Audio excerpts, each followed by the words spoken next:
2024 board exam के result के बाद बहुत सारे स्टूडेंट्स ने अपना मार्क्स कार्ड मेरे साथ शेयर किया था और एक ऐसी स्टूडेंट थी, उसका नाम सलोनी था। उसने मेरे चैनल से बायोलॉजी की पढ़ाई की थी और उसके बोर्ड एग्जाम में ना 100 में से 100 मार्क्स आए थे बायोलॉजी में। और ऐसे बहुत सारे स्टूडेंट्स हैं जिनके 95 से ज़्यादा मार्क्स आए थे। उन्होंने मेरे चैनल से क्विक रिवीजन और इंपॉर्टेंट क्वेश्चन फॉलो किए थे। तो इस वीडियो में मैं आपको इंपॉर्टेंट टॉपिक बताऊंगा जिससे मोस्टली क्वेश्चन पूछे जाते हैं। मैं आपको बताऊंगा कैसे हमें बायोलॉजी पढ़नी है, कैसे हम जल्दी सिलेबस कंप्लीट करें ताकि हमारे प्री बोर्ड और बोर्ड एग्जाम में 95% से ज़्यादा मार्क्स आए। अगर हम बायोलॉजी बोर्ड 2024-25 की बात करें, हमें ना यूनिट वाइज मार्क्स डिस्ट्रीब्यूशन दिया हुआ है। पहला यूनिट है रिप्रोडक्शन। इसमें ना 3 चैप्टर्स हैं 16 मार्क्स के। जेनेटिक्स एंड एवोल्यूशन में 3 चैप्टर्स हैं, ये 20 मार्क्स का है। Biology and human welfare 12 marks का, इसमें 2 चैप्टर्स हैं। बायोटेक्नोलॉजी एंड इट्स एप्लीकेशन में बायोटेक्नोलॉजी के 2 चैप्टर हैं, ये 12 मार्क्स के। इकोलॉजी एंड एनवायरनमेंट में हमारे 3 चैप्टर्स हैं 10 मार्क्स के। सबसे ज़्यादा हमारा इंपॉर्टेंट यूनिट है जेनेटिक्स एंड एवोल्यूशन, ये 20 मार्क्स का है। अगर हम बात करें लेवल की, जेनेटिक्स एंड एवोल्यूशन स्टूडेंट्स को थोड़ा हार्ड लगता है। इकोलॉजी एंड एनवायरनमेंट का जो लेवल है काफ़ी ईजी है और बाकी जो ये 3 यूनिट है इनका लेवल ना ईजी से मीडियम है। पहला हमारा यूनिट है रिप्रोडक्शन। इसमें 3 चैप्टर्स हैं 16 मार्क्स के। पहला चैप्टर है sexual reproduction in flowering plants. तो एक दिन में ना आप इजीली ये चैप्टर रिवाइज कर सकते हो। आप यूट्यूब में कोई भी वन शॉट देख सकते हो, नहीं तो मैंने अपने चैनल पे क्विक रिवीजन के वीडियोस बनाए हैं। इसमें मैंने सारा एनसीईआरटी 30 से 35 मिनट्स में कवर किया है और इसका पीडीएफ आपको मेरे टेलीग्राम पे मिल जाएगा, जिसके साथ आप चैप्टर जल्दी रिवाइज कर सकते हो, चैप्टर पढ़ सकते हो। और बहुत सारे स्टूडेंट्स को नीट एग्जाम में भी ये जो क्विक रिवीजन है काफ़ी हेल्पफुल रहा है। साथ में मैंने इंपॉर्टेंट पीवाईक्यू का भी प्लेलिस्ट बनाया है। हर एक चैप्टर में हंड्रेड्स ऑफ क्वेश्चन होते हैं, उसमें से ना मैंने 25-30 जो सबसे ज़्यादा रिपीट होते हैं क्वेश्चन, सबसे ज़्यादा जो इंपॉर्टेंट क्वेश्चन है उसका मैंने पीवाईक्यू वीडियो बनाया हुआ है। इसका पीडीएफ भी आपको टेलीग्राम पे मिल जाएगा। तो ये दोनों आप अच्छे से पढ़ लोगे तो चैप्टर आपका अच्छे से कवर हो जाएगा। अगर इस चैप्टर के इंपॉर्टेंट टॉपिक की बात बताऊं मैं, तो इसमें जो क्वेश्चन मोस्टली रिपीट होते हैं वो होते हैं माइक्रोस्पोरोजेनेसिस से, structure of anther, megasporogenesis, pollen pistol interaction. और साथ साथ में ना आपको इनके डायग्राम भी बनाने होते हैं। अगर बायोलॉजी में आप डायग्राम बनाते हो ना तो आपको ज़्यादा मार्क्स मिलने के चांसेस होते हैं। तो मैंने एक डायग्राम का भी वीडियो बनाया है जिसका लिंक आपको डिस्क्रिप्शन में मिल जाएगा, पीडीएफ टेलीग्राम पे मिल जाएगा, जिससे आप ये डायग्राम भी प्रैक्टिस कर सकते हो। तो प्रैक्टिस कर लेना सारी डायग्राम्स। और बाकी जो टॉपिक से क्वेश्चन आते हैं 1-2 मार्क्स के, वो है apomixis, embryo outbreeding device, pollination. तो ये सारे इंपॉर्टेंट टॉपिक एक बार अच्छे से पढ़ लेना और आप सारे पीवाईक्यू प्रैक्टिस कर लेना। सेकंड चैप्टर है ह्यूमन रिप्रोडक्शन। ये चैप्टर भी आप एक दिन में इजीली रिवाइज कर सकते हो। इंपॉर्टेंट टॉपिक की अगर मैं बात करूं, टेस्टिस में seminiferous tubule, Sertoli cell, Leydig cell, इससे क्वेश्चन पूछे जाते हैं। ह्यूमन स्पर्म और उसकी डायग्राम से क्वेश्चन पूछे जाते हैं। Spermatogenesis, oogenesis, menstrual cycle, embryonic development, placenta, ovary का सेक्शनल व्यू, इसकी डायग्राम पूछी जाती है। फर्टिलाइजेशन इवेंट से क्वेश्चन आते हैं। तो आपको इसमें क्विक रिवीजन, इंपॉर्टेंट पीवाईक्यू से आप चैप्टर कवर कर सकते हो। और याद रखना, अगर क्वेश्चन में डायग्राम पूछा है तो आपको अच्छे से डायग्राम बनाना है। कभी कभी क्या होता है, इस चैप्टर में ना आपको डायग्राम दिया होता है तो आपको लेबलिंग करनी होती है। तो स्पेशली पहले 2 चैप्टर की ना आपको डायग्राम अच्छे से प्रैक्टिस करनी है, लेबलिंग अच्छे से याद रखनी है, क्योंकि इन दोनों चैप्टर से डायग्राम पूछे जाते हैं। थर्ड चैप्टर है रिप्रोडक्टिव हेल्थ। इसमें ना मोस्टली 2-3 मार्क्स के क्वेश्चन पूछे जाते हैं। पहला है बर्थ कंट्रोल में आईयूडी, इंट्रायूट्राइन डिवाइस, कॉन्ट्रासेप्टिव पिल, सर्जिकल मेथड से क्वेश्चन पूछे जाते हैं। इनफर्टिलिटी में इंपॉर्टेंट टर्म्स है, वहां से क्वेश्चन आता है, जैसे GIFT gamete intrafallopian transfer, ZIFT zygote intrafallopian transfer, IUI intrauterine insemination, ICSI intracytoplasmic sperm injection. तो मोस्टली क्वेश्चन यहीं से पूछे जाते हैं। तो क्विक रिवीजन के साथ इंपॉर्टेंट पीवाईक्यू से आप चैप्टर ये इजीली कवर कर सकते हो। नेक्स्ट यूनिट है जेनेटिक्स एंड एवोल्यूशन। इसमें 3 चैप्टर्स हैं 20 मार्क्स के। तो सबसे ज़्यादा इंपॉर्टेंट ये यूनिट है। पहला चैप्टर है principle of inheritance and variation. अगर इसके इंपॉर्टेंट टॉपिक की बात करें तो ABO ब्लड ग्रुप में कोडोमिनेंस से बहुत बार क्वेश्चन पूछा जाता है। Test cross, incomplete dominance, linkage and crossing over, polygenic inheritance, sex determination, mostly honey bee से क्वेश्चन पूछा जाता है। Turner and Down syndrome, haemophilia से क्वेश्चन पूछा जाता है। अब इसमें ना जब आप पीवाईक्यू कर रहे हो ना तो इसमें आपको क्रॉसेस भी दिखाई देंगे, तो आपको क्रॉसेस भी अच्छे से प्रैक्टिस करने हैं क्योंकि वहां से भी क्वेश्चन पूछे जाते हैं। और साथ में ना यहाँ पे ना पेडिग्री एनालिसिस से भी क्वेश्चन पूछे जाते हैं। स्टूडेंट्स को काफ़ी प्रॉब्लम होती है पेडिग्री एनालिसिस की, तो दैट्स वाई मैंने एक सेपरेट वीडियो बनाया हुआ है इसका लिंक आपको डिस्क्रिप्शन में मिल जाएगा, जहां से आप पेडिग्री एनालिसिस के क्वेश्चन भी प्रैक्टिस कर सकते हो। 5th चैप्टर है मॉलिक्यूलर बेसिस ऑफ इनहेरिटेंस। ये बायोलॉजी का सबसे ज़्यादा इंपॉर्टेंट चैप्टर है, क्योंकि 5 मार्क्स का क्वेश्चन ना पक्का यहां से पूछा जाता है।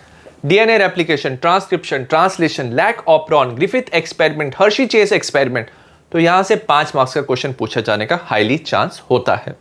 2-3 मार्क्स के भी क्वेश्चन आते हैं, जैसे DNA fingerprinting, codon, semi conservative nature of DNA, nucleosome structure, तो ये सारे टॉपिक आपको अच्छे से पढ़ने हैं।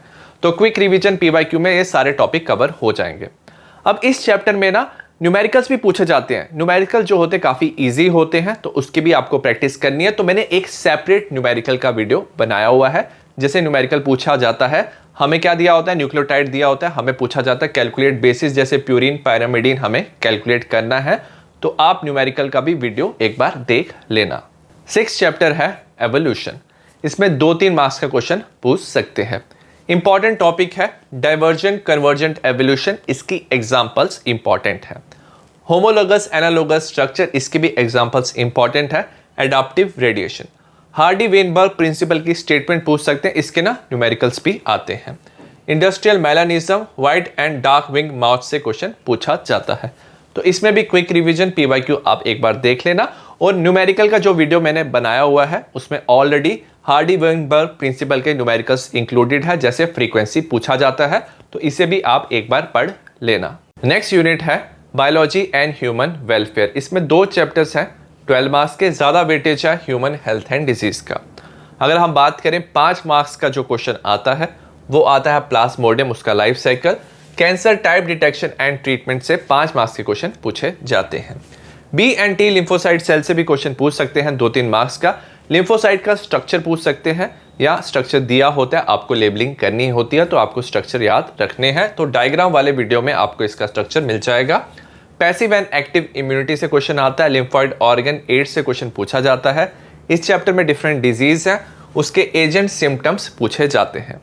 ड्रग्स में कोकेन, हीरोइन से क्वेश्चन पूछा जाता है। अब ड्रग्स में क्या होता है, कभी कभी ना इन्होंने स्ट्रक्चर दिया होता है, तो आपको आइडेंटिफाई करना होता है ये कौन सा ड्रग है। तो ड्रग का स्ट्रक्चर का भी मैंने डायग्राम में इंक्लूड किया हुआ है, तो आपको इसके स्ट्रक्चर्स भी याद रखने हैं।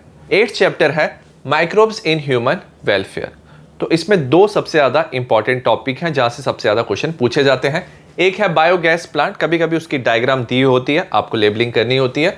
मिथेनोजन से क्वेश्चन पूछा जाता है।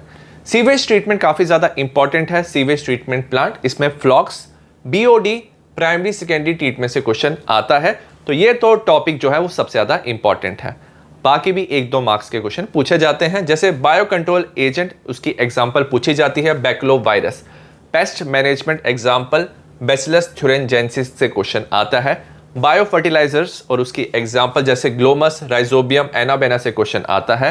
कर्लिंग ऑफ मिल्क में LAB लैक्टिक एसिड बैक्टीरिया से 1-2 मार्क्स के क्वेश्चन पूछ सकते हैं। नेक्स्ट यूनिट है बायोटेक्नोलॉजी। इसके 2 चैप्टर्स हैं 12 मार्क्स के।